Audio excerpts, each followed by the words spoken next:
Today's news. Lawmakers act on Epstein files. We have been waiting for so long for the release of those files. President defends the Saudi crown prince. Things happened, but he knew nothing about it. Immigration sweeps in the South. This is causing widespread fear, widespread uncertainty. Good morning, I'm Steve Kathan. With the CBS World News Roundup, Congress has acted on the bill to force the Justice Department to release the Jeffrey Epstein files after months of opposition from President Trump and his Republican allies. The House passed it with just one no votes. The Senate cleared the way for final passage. Here's CBS's Caitlin Huey-Burns. Now, Trump has said he would sign the bill, but he's called the Epstein controversy a distraction. You just keep going on the Epstein files. And what the Epstein is a Democrat hoax. The House Oversight Committee has separately released troves of documents from the Epstein estate, which include an email from 2019 where Epstein wrote that Trump knew about the girls, a claim Trump has denied repeatedly. Kentucky Republican Thomas Massie led the bipartisan effort to force the House vote. Are you concerned that the president may not release everything, even if this is signed into law? Well, it's not up to him. The FBI director, the DOJ, Pam Bondi, they would be criminally liable. This is why we climbed the steep hill, which is to get the bill passed in the House, the Senate, and to present it to the president for his signature so that it would have the force of law. In the wake of the release of Epstein emails last week, former Treasury Secretary Larry Summers has left OpenAI's board of directors.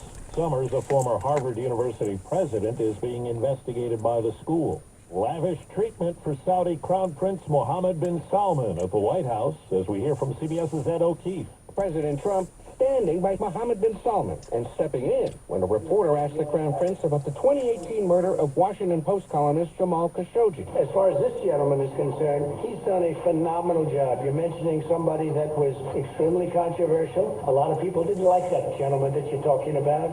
Whether you like him or didn't like him, things happened, but he knew nothing about it. But the U.S. intelligence community concluded in 2021 MBS approved an operation in Istanbul, Turkey to capture or kill Khashoggi. Khashoggi's widow responded in an interview with CBS's Major Garrett.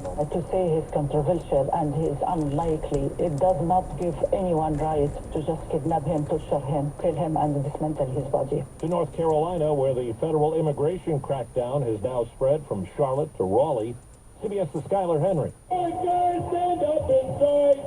There's been pushback against the raids statewide, from protests to student walkouts. The next target for Border Patrol, New Orleans. DHS sources say the operation there could start as soon as December 1st, and around 200 agents could be deployed, according to internal DHS documents. CBS News' Katie Weiss asked the New Orleans police superintendent about the incoming federal agents. We have been very accustomed to working with our federal partners, although we have to respect we have different missions. And a series of papers from 43 experts in the Lancet Medical Journal says ultra-processed foods are a major public health threat and must be urgently addressed. CBS News contributor Dr. Celine Gounder. These Lancet studies combined data from a number of long-term studies looking at what are the health risks of ultra-processed foods. So we see an increased risk of obesity, type 2 diabetes, heart disease, depression, and even early death. Well, the FBI is looking into whether foul play was involved in the death of a teenager on a cruise ship earlier this month. CBS's Christiane Benavides. CBS News has learned that criminal charges may soon be filed against the step-sibling of Anna Kepner. The 18-year-old high school cheerleader from Titusville, Florida, was found dead on the Carnival cruise ship Horizon the morning of November 7th. Few details have been released, but law enforcement sources told CBS News that Kepner's body was discovered by a housekeeper under the bed in her stateroom. You're listening to the World News Roundup. It's 4 minutes after the hour. Well, that's today's news. I didn't hear any good news, did you? I didn't think so. I guess it's all about perspective. The glass is half full. Well, as always, I want to thank you again for coming along with me on these Dash Cab News adventures. You know the drill.